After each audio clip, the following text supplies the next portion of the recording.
Good afternoon to dear students. Welcome back to ICT virtual classroom Dehradun. मैं Nikhil Rana, class 12 को हम maths का topic continue करके चलेंगे, यानी कि मैट्रिसेस आवर। उसमें हम पढ़ रहे हैं आज मल्टीप्लिकेशन ऑफ मैट्रिसेस के बारे में पढ़ेंगे। कल हमने पढ़ा था प्रॉपर्टीज, ठीक है, कुछ गुणधर्म हमने पढ़े थे एडिशन को लेके, और आज उसी क्लास को हम आगे चलेंगे और उसके बाद हम करेंगे कुछ क्वेश्चंस।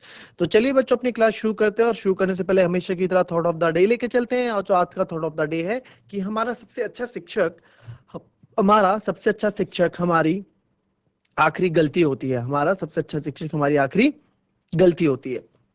तो बच्चों, ये जो है, मतलब जो हमने लास्ट टाइम हमने क्या गलती कर दी है, चाहे आप उसको पढ़ाई से लेके कनेक्ट करें, चाहे अपनी डेली लाइफ से लेके कनेक्ट करें, तो आप उससे सीखते हैं कि हाँ, मेरे से इस बार यहाँ मिस्टेक हुई है, अगली बार मुझसे यहाँ मिस्टेक नहीं होनी चाहिए, मुझे इस पे क्या करना है, ओवरकम करना है, इस गलती पे ओवरकम करना है, इस पे हमें क्या अपने पॉइंट्स क्या है देखने हैं कि कहाँ हमसे गलती हुई है और उसमें हमें सुधार करना है, कहाँ मुझे अपना ज्यादा टाइम देना है, कहाँ मुझे अपना टाइम कम टाइम देना है, यानी कि टाइम मैनेजमेंट, वो भी हम इसी से सीखते हैं कि हाँ, मेरे को ये चीज यहाँ पे ज्यादा अपना फोकस मुझे इस पॉइंट पे लगाना है, इस पे ज्यादा टाइम देना है, ताकि मैं अगली बार से इस टॉपिक पे या फिर इस चीज को लेकर गलती ना करूं। तो सबसे अच्छा शिक्षक हमारी हमारी आखिरी गलती होती है। तो चलिए बच्चों, अपनी क्लास शुरू करते हैं, चलते हैं स्मार्ट बोर्ड की तरफ और करते हैं अपनी क्लास को शुरू। तो कल हमने कल हमने पढ़ा था इक्विलिटी ऑफ मैट्रिक्स, हमने पढ़ ली।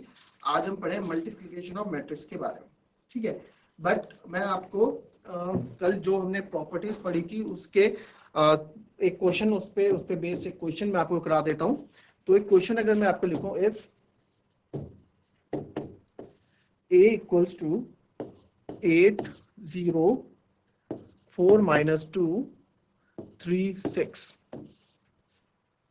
एंड b कोई मैट्रिक्स है, वो है 2 minus 2 4 2 minus 5 1, ठीक है। तो देन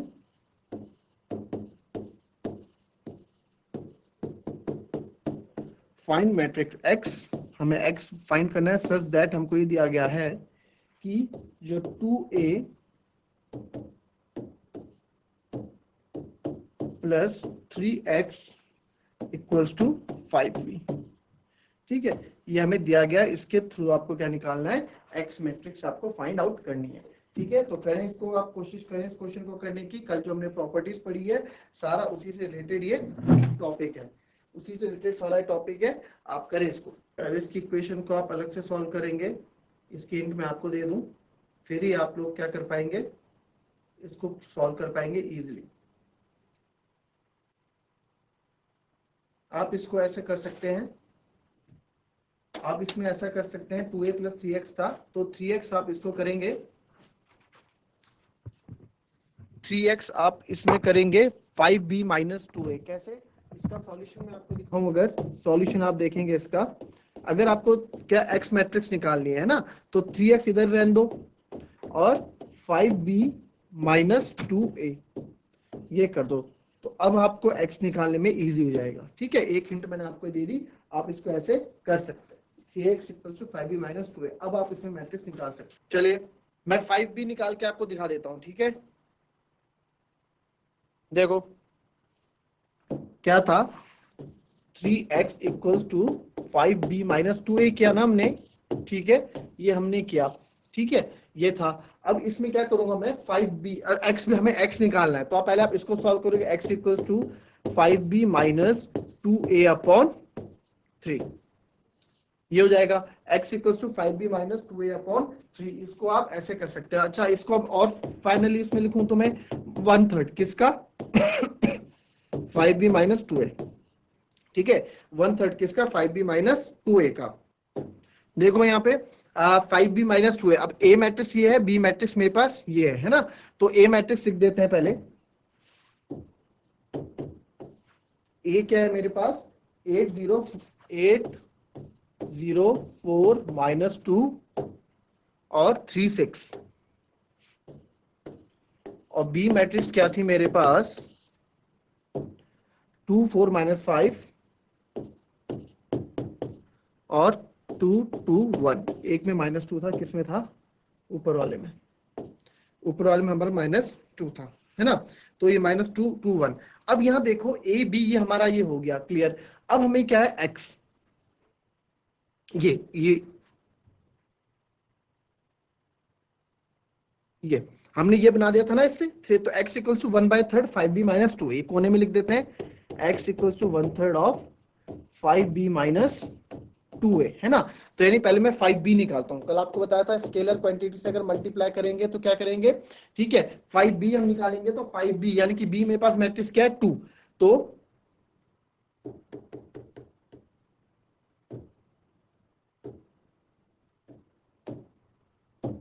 पहले b मैट्रिक्स लिखूंगा मैं 2 -2 4 2 -5 और 1।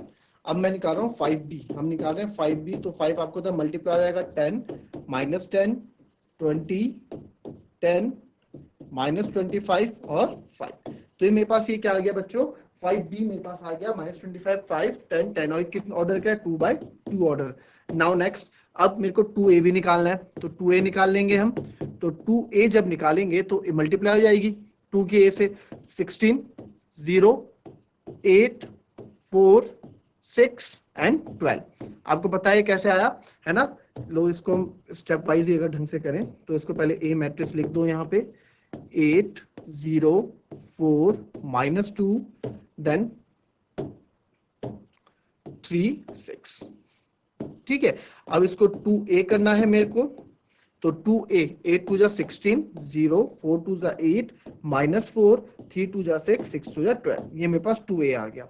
इतना कॉपी करें, फिर ऑपरेशन आप करें इसमें 5b - 2a, यानी कि 5b - 2a को अप्लाई करें ऑपरेशन में। एडिशन आपने कल सीखा था, एडिशन सब्ट्रैक्शन, सेम वैसे ही ये चलेगा, ठीक है। तो आप इसमें पहले इतना कॉपी करें, उसके बाद इसमें ऑपरेशंस लगाएं। अब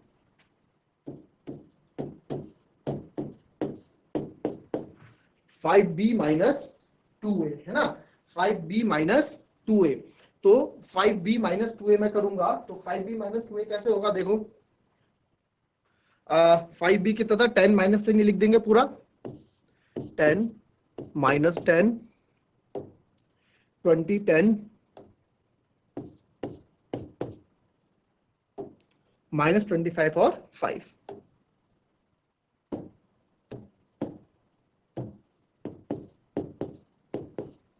ये तो हो गया 5b - 2a। 2a कितना आया था हमारा, हमने सॉल्व किया था अभी 2a 16 0 8 4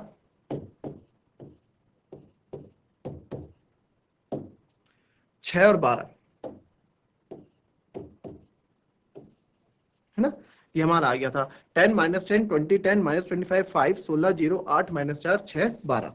क्लियर, ये हो गया था। इसको सॉल्व करते हैं, अब आपके माइनस करना है, simple element corresponding elements minus होंगे, प्लस का भी यही है माइनस के 10 -16 -6 -10 और माइनस, देखो ये कैसा है -10 -0, तो क्या जाएगा -10 ही आ जाएगा वापस, ठीक है। ये ऐसा -10 0 -10 ही हमारा क्या आ जाएगा, वापस आ जाएगा, ठीक है।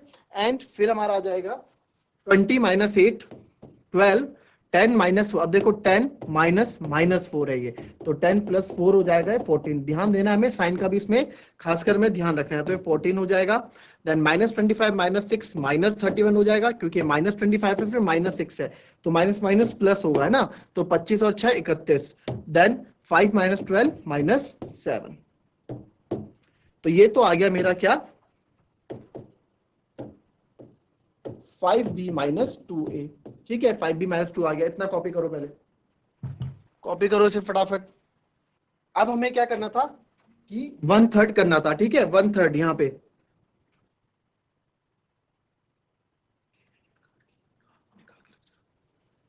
तो हमें x निकालना था, है ना। तो x 1/3, x equals to 1/3 5b - 2a, तो यानी क्या करना है x निकालना है, तो x 1/3, तो ये 5x क्या था मेरा, यहाँ देखो 1/3 ऑफ 5b - 2a ये था, तो इसको करो 1/3 कर दो इसका, तो इसका जब 1/3 करेंगे बच्चों, तो x की वैल्यू क्या, इसका केवल आप 1/3 कर दो, 1/3 मतलब 3 से डिवाइड कर दो, तो 6/3 क्या होगा -2, उसी प्रकार से -10/3, और उसी प्रकार से 12/3 यानी कि 4, 14/3 -31/3 और -7/3, ठीक है, ये हमारा फाइनल आंसर हो जाएगा। ठीक है, इसको कॉपी करें, x की वैल्यू हमने निकाल दी है, कॉपी करें इसको।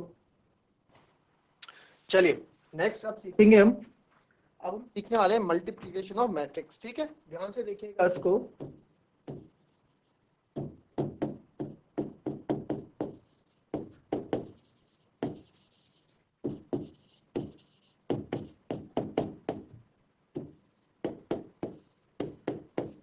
ठीक है, मल्टीप्लिकेशन ऑफ मैट्रिक्स। तो मल्टीप्लिकेशन ऑफ मैट्रिक्स में अब देखो क्या मैं चीज समझा रहा हूं, ध्यान से समझना इस चीज को, मल्टीप्लिकेशन ऑफ मैट्रिक्स को। तो मल्टीप्लिकेशन ऑफ मैट्रिक्स आप देखें, कोई मैट्रिक्स है मेरे पास ए m इंटू एन ऑर्डर की, ठीक है, और मल्टीप्लाई मैं कर रहा हूं कोई बी, ठीक है, n इंटू पी ऑर्डर का, ठीक है, तो जो इसका रिजल्ट होगा वो होगा सी m इंटू पी ऑर्डर का। अब इसकी बात समझना कि ये हमें इसमें क्या देखना होता है, मल्टीप्लाई में हमको क्या देखना होता है बच्चों, ध्यान से समझो। मल्टीप्लाई में स्टार पॉइंट आप बना के देख लो कि पहले वाले का, ठीक है, मल्टीप्लाई तभी होगा, दो मैट्रिक्स मल्टीप्लाई तभी होंगी जब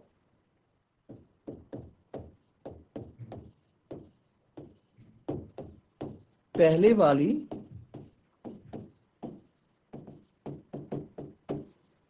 मैट्रिक्स का कॉलम दूसरे वाली मैट्रिक्स के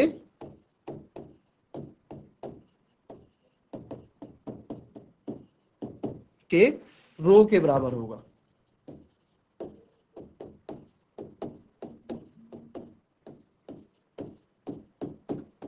ठीक है, अब देखो पहली वाला कॉलम ही होता है, कॉलम इसके रो के बराबर है ना, यानी कि भाई ये रो होती है, आगे एम रो दर्शाता है, ये कॉलम दर्शाता है ना, तो यहाँ ये रो हो जाएगी, यहाँ ये कॉलम हो जाएगा। ठीक है, तो मैंने बोला पहले वाले का कॉलम दूसरे वाले के रो के बराबर होना चाहिए, तब जाके मल्टीप्लाई क्या है, सक्सेसफुल है, तब जाके हम मल्टीप्लाई कर सकते हैं, तब जाके हम मल्टीप्लाई कर सकते हैं। ध्यान रखना इस चीज का, ठीक है, ठीक है, जब पहली वाली मैट्रिक्स का कॉलम दूसरी वाली मैट्रिक्स के रो के बराबर होगा। क्लियर। दूसरा, इसमें मल्टीप्लाई तभी होगा जब, मैंने क्या बताया, मल्टीप्लाई हमारा तभी होगा जब ये चीज और ये चीज इक्वल हो, यानी पहली वाली का रो और दूसरे वाले का कॉलम हमारा क्या हो, इक्वल हो। अच्छा, जो ये रिजल्ट होगा, ठीक है, ठीक है, जो रिजल्ट होगा, जो रिजल्ट आ रहा है, ठीक है, तो मल्टीप्लाई करके रिजल्ट ही आ रहा है, जो रिजल्ट होगा बच्चों, जो हमारा रिजल्ट आएगा उसमें क्या है, वो किस ऑर्डर का होगा, वो किस ऑर्डर का होगा, रिजल्ट जो है हमारा, जो बचे हुए हैं, यानी कि जो कॉमन है उनको हटा दो, मन में क्या बचा, m इंटू पी, बस इस ऑर्डर का होगा। ठीक है, तो जो बचा हुआ है, आप इसको अपने डेली लाइफ के उसमें ऐसे लिख सकते हैं कि देखो कैसे इसको हम इस तरह से लिखेंगे कि जो आपको याद रहे, है ना, अगर नोट्स बना, क्योंकि मैथ्स में नोट्स बनाते हैं, जैसे सब्जेक्ट्स में हम नोट्स बनाते हैं, मैथ्स में ऐसे नोट्स नहीं होते, मैथ्स में ऐसे कि जो आपको, आप कभी भी कॉपी खोलो अपनी, तो आप अपनी ऐसी लैंग्वेज में लिखो कि जब आप उसको पढ़ो तो आपको तुरंत याद आ जाए। ठीक है, तो इसमें क्या है, इसमें हम क्या कर सकते हैं, इसमें हम ये लिख सकते हैं कि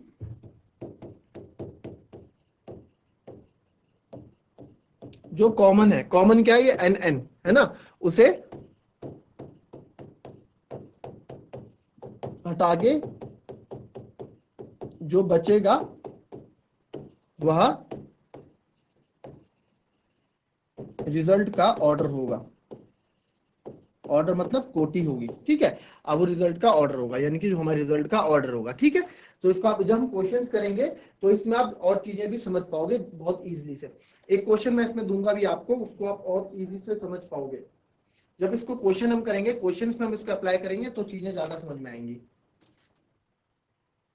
ठीक है, एक चीज हम सीखते हैं, जैसे मेरे पास है X Y Z multiply by A B C P Q R S T V. ठीक है, multiply by X Y Z, ठीक है, multiply by X Y Z. ठीक है, तो ये हमारे पास है। अब इसमें क्या है, इसमें हमें क्या देखना था, इसमें अब देखो इसमें ऑर्डर किस किस ऑर्डर का है, ये बताओ कितने ऑर्डर का है भाई, एक रो है, 1 2 3 कॉलम है, तो कितने ऑर्डर का हुआ? 1 into 3 ऑर्डर का। ठीक है, ये कितने ऑर्डर का हुआ? 1 2 3 2 3, यानी 3/3 ऑर्डर का, तो ये हो गया। ठीक है, उसी प्रकार से कितने ऑर्डर का हो गया? इसमें 3 रो है और 1 कॉलम है, 3 into 1 ऑर्डर का हो गया। ठीक है, हमने बोला भाई इसको क्या करो, इसको आप मल्टीप्लाई करो। ठीक है, इसको आप मल्टीप्लाई करो। अब मल्टीप्लाई किया हमने, पहले देखेंगे क्या पॉसिबल है मल्टीप्लाई होना। तो हमने देखा भाई इस वाले की कॉलम पहले वाले की रो के बराबर है, तो यस पॉसिबल है मल्टीप्लाई होना, है ना, पॉसिबल है मल्टीप्लाई होना। तो जो इसका रिजल्ट आएगा, जो भी इसका रिजल्ट आएगा, कितना इसका आएगा रिजल्ट आएगा इसका बच्चों, रिजल्ट जो इसका आएगा आएगा 1/3 का, रिजल्ट आएगा इसका 1/3 का। ठीक है, तो रिजल्ट मेरा इसका क्या आ गया? 1/3 का। अब इसकी मल्टीप्लाई होनी थी इससे, है ना, इसकी मल्टीप्लाई होनी थी आपकी इससे x y z से। तो इसको जो रिजल्ट क्या आएगा, ये तो 3 into 1 पहले देखेंगे मल्टीप्लाई हो पा रहा है, number of rose number of column के बराबर है। ठीक है, तो ठीक है, तो यानी कि आ रहा है, तो यानी कि इसका जो रिजल्ट आएगा वो किस में आएगा? इसका रिजल्ट आएगा, आप देखोगे 1 into 1 का। क्यों? बचा हुआ कौन है? 1 और 1, कॉमन को हटा दो। मैंने क्या बोला था? कॉमन को हटा दो मन से, जो बचेगा 1 into 1, बस वही हमारा क्या होगा? आंसर होगा। आई बात समझ में? तो इसका रिजल्ट, ये एक सिंपल सा भी एग्जांपल है, मल्टीप्लाई हम करना सीखेंगे तब मैं आपको अच्छे से और बताऊंगा। इसको करूं पहले। चलिए, अब क्या करना है, ये आप सीख गए डायगोनल मैट्रिक्स, ये हमने पहले भी पढ़ा है।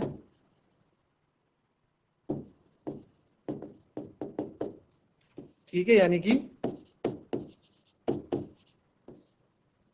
विकर्ण अवयव।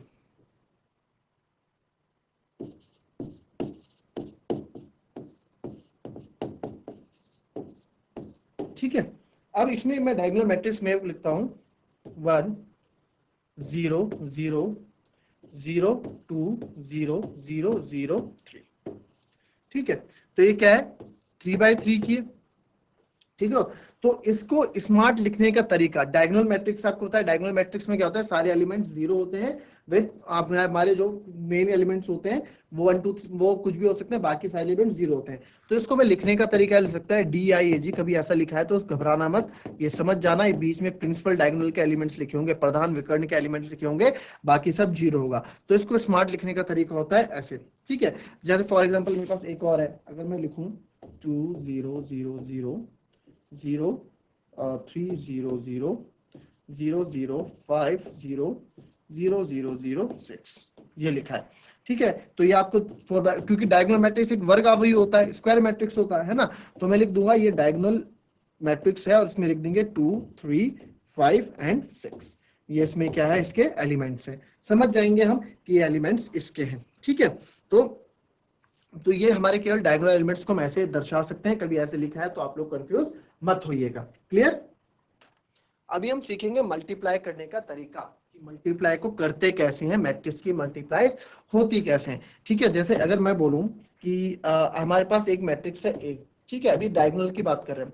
ठीक है, हमारे पास डायगोनल है 1 0 0 0 2 0 0 0 3 4 है, तो इसको मैं क्या लिख सकता हूँ, 3/3 है इसका, है ना, तो इसको मैं लिख सकता हूँ डायगोनल 1 2 3। समझ जाएंगे कि डायगोनल मैट्रिक्स है, बाकी एलिमेंट्स हैं। और बी मेरे पास है, इसको लिख देता है 3 0 0 0 4 0 0 0 5, ये भी 3/3 का है। क्लियर? तो डायगोनल 3 4 5 ये हमने दर्शा दिया कि इसको हम ऐसे भी लिख सकते हैं। तो अगर हमें बोला कि भाई मल्टीप्लाई करो A 3/3 और B 3/3 को, यानी कि डायगोनल एलिमेंट से इसको मल्टीप्लाई करो, तो आपको इसको डायरेक्ट आप कैसे मल्टीप्लाई कर सकते हैं, इसमें आप लिख सकते हैं DIAG, जो डायगोनल हम दिखाएंगे, और सीधे आप कर सकते हो, इसमें वो मतलब नहीं है क्योंकि स्क्वायर मैट्रिक्स है, ये तो इक्वल होंगी और रिजल्ट हमारा इसका आएगा, है ना। तो हमें इसमें इतना डायगोनल, जब भी एलिमेंट्स डायगोनल मैट्रिक्स होती है तो उसमें इतना सोचते नहीं है हम, तो उसमें क्या कर सीधे हम मल्टीप्लाई कर देते हैं, 3 1 जा 3 4 2 जा 8 5 3 जा 15, तो हमारा डायरेक्ट आंसर हो जाता है in the case of diagonal matrix. ठीक है, अगर डायगोनल एलिमेंट्स आपके पास होंगे, सॉरी डायगोनल मैट्रिक्स अगर आपके पास होगी, या डायगोनल मैट्रिक्स कब होगी, जब स्क्वायर मैट्रिक्स होगी। अगर आपके पास डायगोनल मैट्रिक्स होगी तो आप समझ जाना, आप डायरेक्ट इसको ऐसे भी सॉल्व कर सकते हैं। कॉपी कर लें इस चीज को। तो बच्चों ये थी हमारी आज की क्लास, मल्टीप्लिकेशन की कुछ हमने सीखे, और एक क्वेश्चन हमने किया जो हमने कल प्रॉपर्टीज पढ़ी थी, उससे उस पे हमने क्वेश्चन किया, मल्टीप्लिकेशन की थोड़ी प्रॉपर्टीज सीखी। कल हम उस पे क्वेश्चंस करेंगे, और साथ ही साथ कुछ प्रॉपर्टीज जो मल्टीप्लिकेशन की रह जाएगी वो भी हम सीखेंगे। तो आज के लिए बस इतना ही, मिलते हैं आपसे कल नेक्स्ट क्लास में। तब तक के लिए be healthy, be happy and be safe. Thank you and have a nice day.